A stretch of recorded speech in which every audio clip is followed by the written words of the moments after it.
Good evening, metalheads, and welcome back to another episode of Metal Sanctuary. Once again, having a top five album debate with Buddy Porter, and this time we are tackling the almighty Iron Maiden. This is a band that started out in about '74, so debut record was their self-titled, which came out in 1980, and they did one more record with that vocalist, which was Paul Diano. That record was Killers. For their first few records, there was a new member for every record. Killers, Dennis Stratton was no longer playing guitar. They had brought in Adrian Smith. On Number of the Beast, Diana was no longer the singer. They brought in Bruce Dickinson. And then on Peace of Mind, Clive Burr, is my personal favorite Maiden drummer, was no longer the drummer. They brought in Nico, um, who was from a band called Trust, and ironically, Clive went to replace him in the band Trust, which maybe a whole lot of people probably don't know. I did not know that. Yeah, I thought it was pretty interesting. I don't know if it happened simultaneously or if it was just kind of later on down the road when Clive joined, but I thought that was pretty interesting information. Um, they've put out, I don't even have the number of how many studio albums they put out. Quite a few. Their last record came out 2 years ago in 2015. Book of Souls was their. It's their first double record of brand new studio material. Every record up till now has been just a single disc. This is the first one. Seems to be kind of a theme to do within the last about 10 years or so. Bands putting out double albums. Symphony X put their. I don't know if they've done anything since then, but they had a double record out. Um, Metallica's done the same. A couple other bands have done this.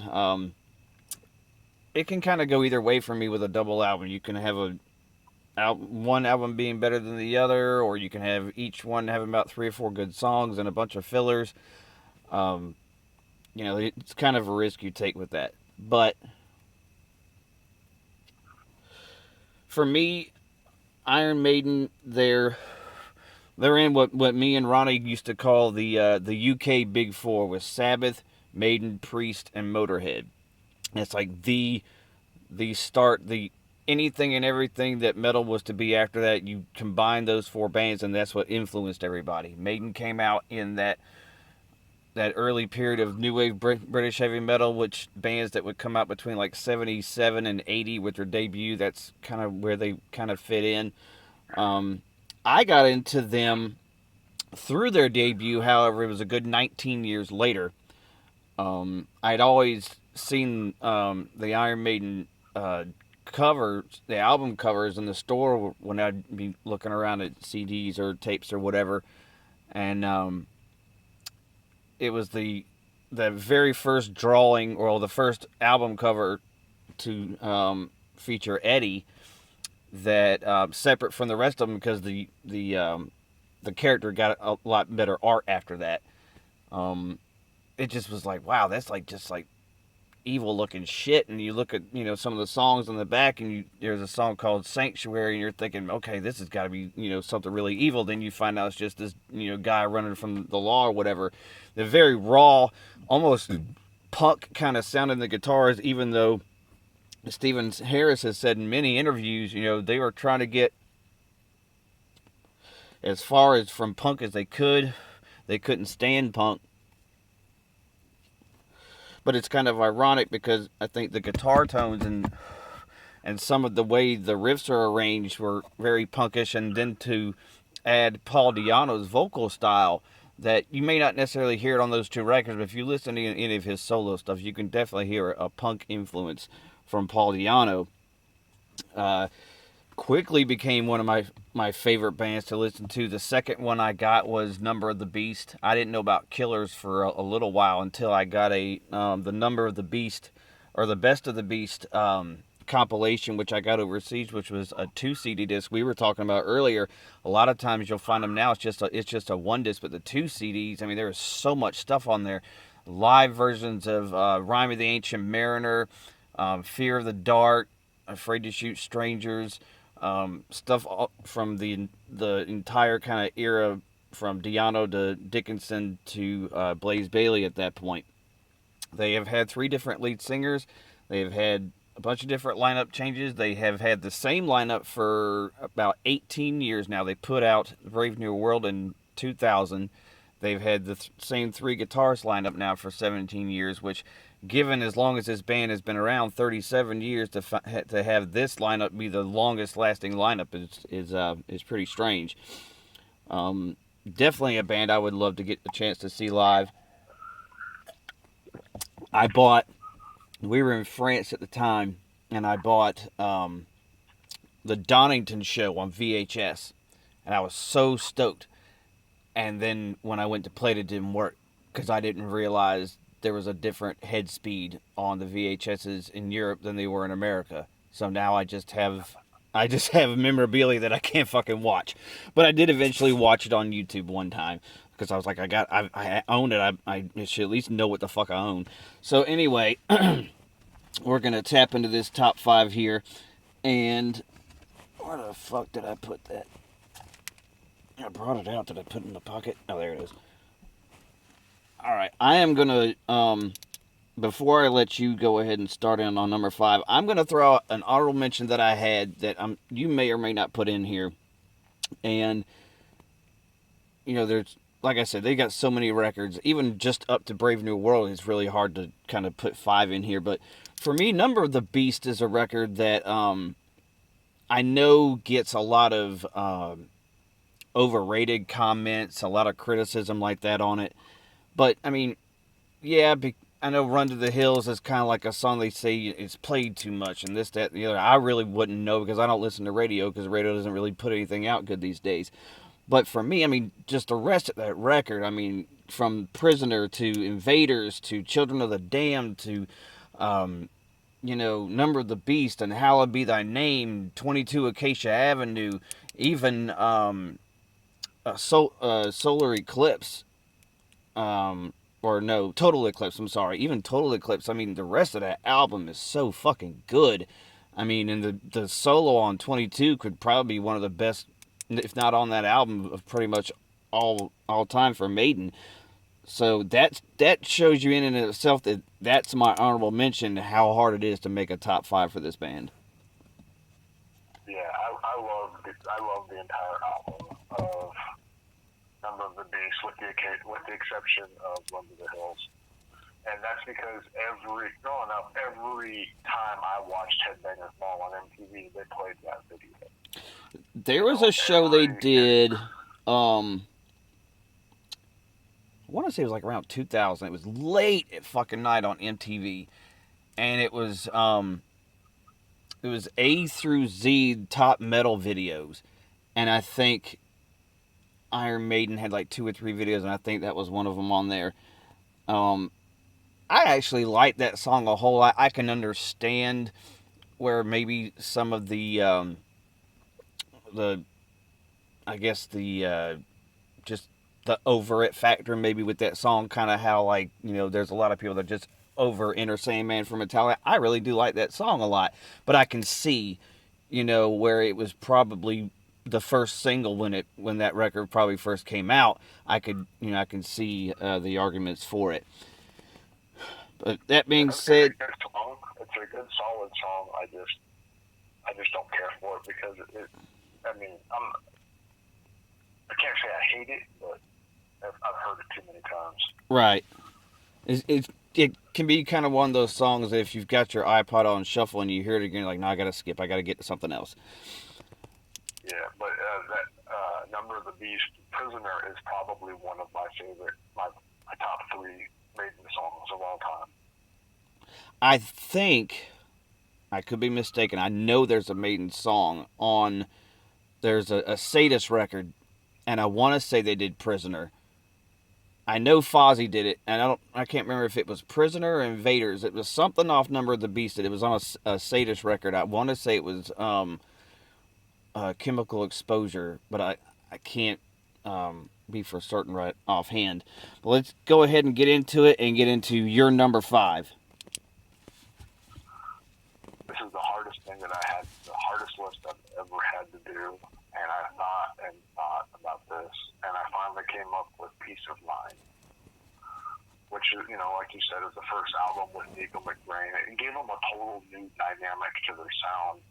His drum pattern was more kind of a jazz influence, from what my opinion is, and just the time signatures and stuff on that album. Especially that kind of beginning part on Where Eagles Dare too. Yeah, and just great songs. I mean, To Tame a Land. That's Oh yeah, just a killer song. great song. I mean that should have been if that would have been released, that would have been one of the biggest hits, I think. Flight of Icarus, Revelations. Probably one of my favorite songs on there is Quest for Fire. I don't Yeah, know. I don't know why. It's just one of those songs on there. It's just like it always kind of gets me. And I've always kind of thought there's a bass part in the middle of To Tame a Land that is very reminiscent of the record that would come after that, Power Slave, on in the middle of Rhyme of the Ancient Mariner. yeah. And sometimes when I hear To Tame a Land, that part where it goes from the bass and then starts to hype back up, I'm waiting for that scream from Bruce. I'm like, oh yeah, wrong song. I have this in my top five, but I don't have it at number five.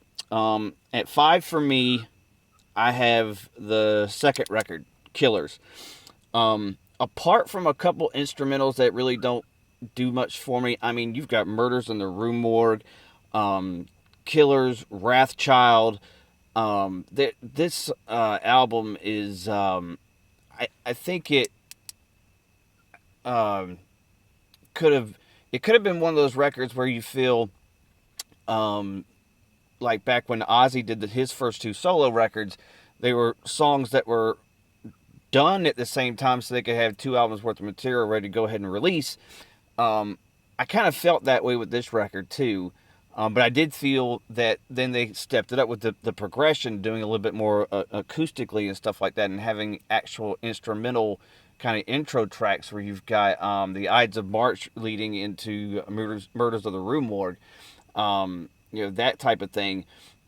But I think especially the song Wrathchild, because if you're not really paying attention too much to the lyrics, you don't understand that's a song about a guy trying to find out who his father is, and he's got this this attitude about him because he's seeking, but he's also kind of angry, and that still can lead to the kind of the early influence of what metal was, especially for teenagers back in the day, being this rebellious thing. It had a rebellious sound to it, but he wasn't rebelling. He was really searching. I think a lot of times people don't seem to understand that sometimes you can be rebelling because you're searching for something and because you're not getting the answers you want. But for a long time, I kind of really distanced myself from that record for a while because I'm not too fond of Paul Di'Anno's vocal style necessarily. I think it worked for those two records, and I can understand why they went in a different direction and brought in Bruce. But and but for me, Killers is my number five. It was a great album. Like we were discussing earlier, I consider the first two Iron Maiden albums a different aspect of Iron Maiden. When I think of Iron Maiden, I think of Bruce Dickinson. That's the way it's been for 35 years. So, Right. um, but Paul Di'Anno, I love punk. I love punk influenced metal. I think it's great. I was a huge fan of the thrash crossover scene, and I think that without Paul Di'Anno and that era of Iron Maiden, I don't think we would have ever had crossover. Yeah. I think that this laid the groundwork for that. Granted, it took a couple years to get it. And But, really, also, those first two Maiden records are highly influential on the style for Slayer's first record, because I listened to Show No Mercy not too long ago, and I'm just hearing these songs. I'm like, that's a Maiden riff. That's a Maiden riff, or that's something Maiden would have done, and not the gallop kind of thing that they've kind of been associated with. It was more just kind of just to like the progressions and the The thing. harmonies, Yeah, the things they the were doing. progressions and the Yeah, harmonies. you go back to the some of the bands that get influenced by bands like Maiden and Priest. You can kind of pick the records where you go, okay, this is the album where Slayer was influenced by Maiden. This is the album that Slayer was influenced by Merciful Fate, and it shows out big time. Definitely. Let's go into your number four. My number four is No Prayer for the Dying. A lot of people laugh at me for that. I love the album. I love that record too.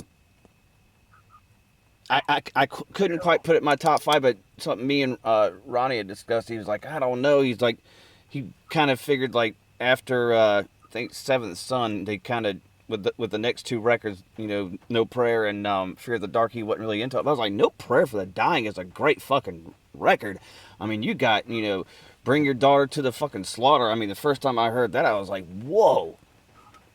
yeah, that song, man, that is just that's like the, when you think of an Iron Maiden song and you can hear that, that's got to be up there as not one of their best songs, but as far as Iron Maiden's sound, their feel, that song is perfect. The first time I heard Tail Gunner, Oh, that Tailgunner's a great opening song. riff, For, and then I always got a kick out of it. Have you ever seen the video for Holy Smoke? yeah, That video is fucking hilarious. this was the record for me that if you look at just like how their albums progressed and everything, this was the record for me that kind of took them back to like the first two records as far as what they were doing, how the songs were getting put together. It wasn't so much because really once kind of from Power Slave to Somewhere in Time and then Seventh Son, it seemed like there was more of a melodicism, more of it had to be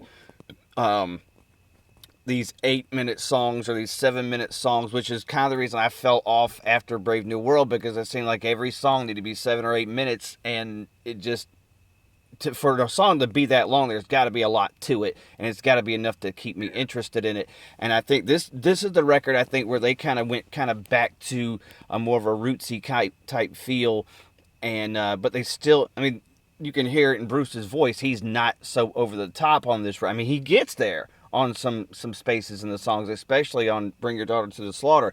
But this is the record where they just it's kind of like they're how you like Motley Crue, for example, had all these phases. They had the kind of the LA scene for the first couple records, and they went glam. Then they kind of went street guy tough with girls, and then this was kind of like their. I think the kind of the testing of their metal, proving that they were an actual metal band and not necessarily, just a progressive rock band that it kind of was starting to sound like before then. I think a lot of the change in the sound that you hear on this album too was because Adrian Smith had left the band and they brought in Yannick, Right. who would work with Bruce I on thought Magic I thought Millionaire. they brought him in on Fear of the Dark. No, Okay. he came in during pre-production. They had gone into the studio and started writing this album, and Adrian Smith was unhappy with the way that Dave Murray and Steve Harris were taking this album. And because they were trying to be a little heavier, Right. Adrian Smith always wanted to be a little more rhythmic and melodic, and that's what I liked about this album. It was a little more straightforward. It Right. wasn't your typical Iron Maiden sound song, The but sound that got me into it, and I'm sure the sound that got you into them as well. That straight, just yeah, kind of like I this mean, straightforward. you have Bring Your Daughter to the Slaughter, but everything else, it wasn't your typical, 3-note gallops Right. on every song that Iron Maiden did. It gave a little bit of a different direction, and I think Yannick helped with that. My number four is actually going to go from your number five. Actually, Peace of Mind is my number four.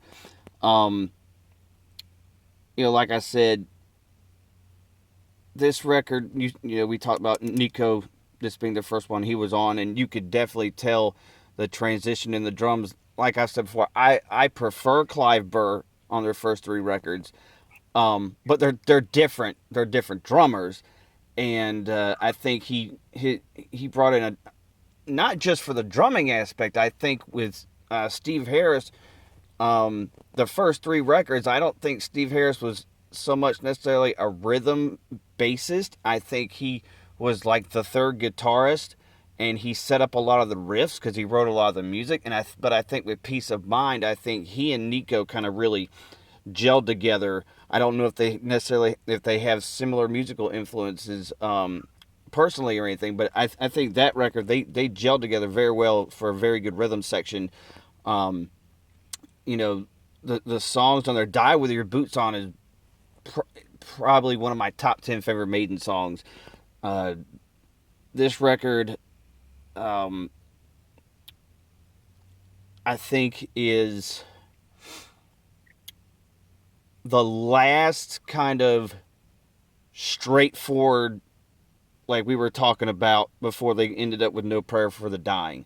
I think with Power Slave that came up later, especially having Rhyme of the Ancient Mariner on there, I think they were really getting into more of a progressive feel with that. And I think this was the last kind of glimpse of them being that for a while. Definitely, and I think it was Nico's kind of jazz swing kind of drum beat that blended with Harris's galloping style, Right. where Clive Burr was more just a straightforward, steady 4/4 beat drummer. You know, Nico had kind of a jazz feel to it, which kind of blended well with Steve's bass writings. Yeah. Let's go with your number three. The darkest album that they've ever done, Fear of the Dark. This album it really resonates with me. I love dark, everything. I'm just an evil kind of guy. Right. And just everything on this album. About the only song that I never really cared for was Fear of the Dark until I heard Blaze Bayley sing it. I've seen Maiden live. I understand. Everybody wants to sing along with the music to it. But to me, it's not that great of a song. But every other song on that album is just solid through and through. I will actually tell you that for the Dickinson era, that's actually my favorite Maiden song in the Dickinson era. Phantom of the Opera is my favorite in the Diano era, but I remember seeing an episode of Beavis and Butthead, and they had the video for From Here to Eternity, and two of the lines in that little section was they said that if Iron Maiden ever did an unplug, there would still be explosions, and if hell is from here to eternity, then I guess we're already in hell. But I thought that was just to me. I like Fear of the Dark as a record. I don't like it top five. Um, that's just me personally. Uh, but the song Fear of the Dark, From Here to Eternity, definitely Afraid to Shoot Strangers is a great song. Be Quick or Be Dead, which I believe is on that record. Yeah, Be Quick or Be Dead. I love how the speed that they took with that Be Quick or Be Dead. That was like a continuance of what they did on No Nope, Perfect right, Dying. right. And like I've talked with Ron one time. I said I think there's certain periods in certain bands' careers where there's a link song from a record that reminds you of the record before it, and there's gonna be a song on that record that's gonna be some kind of idea of what the next one's gonna be. At least for me, and Yeah, I feel like "Be Quick or Be Dead" was that link between those two records. definitely. My number three, I'm going less straightforward.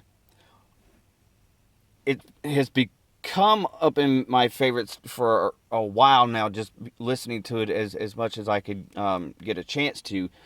Seventh Son of a Seventh Son. This it can be debated whether it's a concept record or not. I personally don't see it as a concept album. I think it's more thematical because it's like we discussed before in the Nevermore video. That to me, I think a concept record. I think it's going to go on a storyline from beginning to end, from first on to last song. Where I think a thematical record, it's going to have a lot of the same elements about each other, and it's not necessarily about the book Seventh Son of a Seventh Son. It was inspired by that, and this was a record where Bruce was starting to feel kind of out of place. He really wasn't getting a lot of lyric writing in the band, and this is kind of where Steve Harris kind of pulled him back in. It's like, hey, I got these ideas. What do you think? And Bruce had a lot more to do with the lyrics on this record. But I mean, just go with the songs. You know, you got Moonchild, and you've got, you know, my favorite on there is Can I Play with Madness. I think just all the way through the song, and then you've got that little acoustic piece that talks about the seven deadly popes or whatever, and it's just you know that kind of gave me a little bit of like a Holy Smoke feel, maybe on that little portion of it. I know that those records came back to back and everything, but that could have like we just talked about, could be that linking song, the very last song. Only the Good Die Young, great fucking song. That's my pick for number 3. Great album, and like you said, with Bruce getting more writing involved with Harris, he was actually able to write his vocal style, which I thought was great. Because if you listen to the albums leading up to that, Bruce, it's always like you wanted just a little bit more from Bruce, and then when Seventh Son came out, you got what Bruce could do. Right. You could hear it before. He would always do a scream or something, to show his range, but he never did it vocally until Seventh Son came out, and then you can hear it. You can hear it click. Right, and I think what also complements that is, like we said before, Maiden's one of those bands where they have, when they've had lead singer changes, they've been able to tailor their sound to fit whichever singer they've had, and I think not just when you change singers, but when you do from record to record. I think those first 3-4 records, somewhere in time, I think he got there too. But I think those early records, he could really only match what was going on musically. So it's not something to where I think Bruce was not held back by Bruce. Bruce was held back by the music they were doing prior to that. Yeah, exactly. And this allowed him to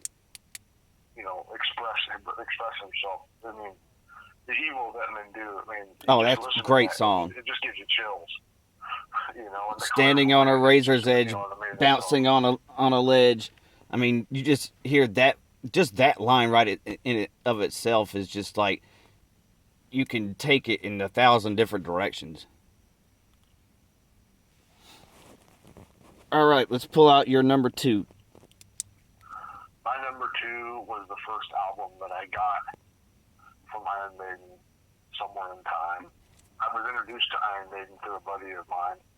He was kind of a cousin, but he gave me single for Stranger in a Strange Land. And, didn't want it. A little cassette maxi single had Stranger of a Strange Land on one side, and it had 2 songs on the other side. Maiden used to release covers as the B-sides, and it had a song called Juanita and another song called That Girl.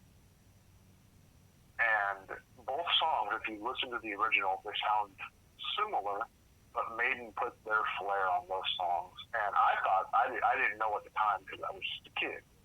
I was 12 years old. I didn't understand the whole concept of covers. I thought that those were Maiden songs. Right. So I went out and bought Somewhere in Time, and those songs weren't on the album. So I was kind of disappointed.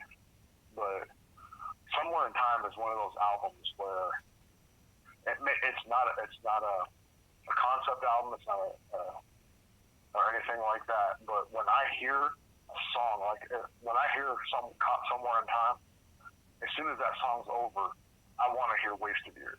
Right. If Wasted Years is over, I want to hear Sea of Madness, and then I want to hear Heaven Can Wait. It's one of those albums Deja Vu. where, yeah, when you hear a song off of it, you want to hear the next one. You're ready for that next song. It's really hard for me just to listen to one song. And I think those covers are on. They did a B-sides compilation that came out. I don't know the year because I found them. I found the tracks on YouTube because they also did. There was a Jethro Tull cover they did. They did Zeppelin's Communication Breakdown, which I got as a bonus track on No Prayer of the Dying. Um, I like Somewhere in Time, and this is what makes it such a hard list to do. Because there's albums like Somewhere in Time where it's like because you're so caught up in the other records where Somewhere in Time can slip by you. I think there's one song on there that I just never really got into, and that was Long Distance Runner. I was just like, I don't know about a metal song about a runner. I don't know. It just kind of, it just never really stuck with me. But other than that, yeah, great record. Heaven Can Wait is, up there. I mean, if you're gonna, you know, say you've got a top 10 Maiden songs, the top 10 never stays the same day to day, honestly. They're just one of those bands where, like, yeah, this is in my top 10. And they're like, well, you've named 30 Maiden songs. Well, yeah, that was my top 10 last week. Same, goes for a band like Priest or Sabbath. To name a top 10 songs is not easy. I mean, it's not easy to name a top 5 records. So, I don't have them on my list at all. That song on that album. The one I do have at number 2, it was the first one I ever listened to, which also happens to be their debut album. Like I said, the first time I listened to this thing, I mean, it was just like it was like this metal rock punk fusion thing that went on, and then you kind of got so many different things from Paul Di'Anno vocally, but then you had subject matter like Phantom of the Opera, and then you had the instrumental Transylvania. I mean, it's just like, I remember when I was trying to air guitar any of the songs on this record, it was like, God damn, my fingers hurt because they're just like, they're all over the fucking place. And especially the album cover, I actually personally like the first rendition of Eddie better than the one that's out now. I mean, I love that one. Don't get me wrong, but also with that record, we got the first metal mascot with Eddie. I mean, eventually, few years later, we get Vic Rattlehead from Megadeth, but that kind of really started out, the and I think that was one of the things that really drew into their live shows as well. The bass playing on here, very non. Not a very traditional tone, really, for metal bass players because, one, it's out front, and two, it's not so bottom heavy, where you're just kind of hearing this deep kind of rumble. I mean, you can pick out and hear all the different things that are going on with Steve Harris and see where it really matches up with the riffs and everything. This was the first record that, like I said, I heard, and from the minute after, I knew I was an Iron Maiden fan. It's a great album. Like I said before, I consider the Paul Di'Anno era a different era. I love Paul Di'Anno. I think his vocal style is great. I have a bunch of his solo stuff that he's done. And hearing him now, even do, he sounds almost the same as he did, 40 years ago, 35 years ago. All right, it's time for the top. What you got at number 1? I'm sure it's the same as yours. Power Slave. you don't have Power Slave, you're not an Iron Maiden fan. Well, I will go ahead and forego any long await. But yeah, I do have Power Slave as number one. Um, I think every true Iron Maiden fan has Power Slave at number one, and it's anybody who's ever heard the album. It's one of the best metal albums of all time. yeah, I think even though they kind of when they started their transition away from it had enough of that straight the riffs on that record alone. I mean, and then you've got some of that those harmonies like in the beginning of songs like Flash of the Blade, The Duelists, Back in the Village, Rhyme of the Ancient Mariner, Lost for Words, which is a great instrumental. I can never really choose between it and Transylvania, which full length instrumental I love the most. The title track Power Slave is just fucking ungodly. Then you're not even, and that's before you even mention the bigger known songs like Aces High and 2 Minutes to Midnight. It's an 8 song record. I think 8 song record, but it feels so much bigger than an 8 song record. It's a monstrous record. The dynamics, the sound quality, the vocals, the production on that album, it's a little raw. Yeah. I think it gave it that grittiness that it needed, and being a bassist, and growing up, one of the first bands I joined, they told me that, if I could learn how to play Rhyme of the Ancient Mariner and Anesthesia, I was in. Luckily for me, I already knew how to play those. Those are the two, iconic metal bass songs. Right. The bass solo in Rhyme of the Ancient Mariner, and Anesthesia, those are the epitome of bass playing. Right. In my opinion. Well, there's a it popped in my head and I can't think of the song. I know it's on Seventh Son. There's a nice little bass run in there. I can't think of the fucking name of the song, but yeah. So I don't think we're gonna have any argument on our number one. Uh, we both have Peace of Mind on it. Yours is 5, mine is 4. I will concede and give you Peace at number 5.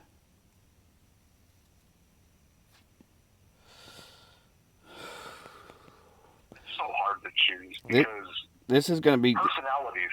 Right. Maiden is one of those bands that fits personality, so every album is going to fit somebody different. Right. I can't argue yours. The only thing I can argue is their best album. Right. Yeah. It has to be. Right. Anything else, it doesn't matter because your personality is different than mine. I'm a darker person. That's why I have Fear of the Dark on mine. Right. I love that aspect, the creepiness, and where I know you're a Christian, so you're not gonna be drawn to that. But that's also the thing too is I think that what some people don't understand is the people who are Christians that like metal, we're not afraid of the dark. We embrace the dark because we know there is a light. There's this lady, she's some kind of like priest or something in England, and she goes to all the metal festivals and everything. That's one of the things she says. She's like, we don't discount the darker bands. We embrace them. We're not afraid of it. And but I think also coming from a Christian background, I didn't go towards Iron Maiden from the very beginning when I first started getting into it because of the album covers. Like I think the one most specific was Live After Death. Looking at that album cover, I was like, that is scary as fuck. I was like, because it's got this greenish. I went out and bought the poster. It's got that greenish blue look to it, and then you've got that fucking yellow kind of blue candle thing going on. I'm like, this just looks like he's about to do some kind of seance or ritual. I'm like, and then I own a copy of the Somewhere in Time tour, which is where that came from. But or no, it wasn't somewhere. It was their Power Slave tour. My bad. Yeah, yeah, But yeah, and yeah. I've always been drawn to the dark ever since I was a little kid. It probably started when I was 5, when my dad took me to see The Exorcist. let's do the debut at 2.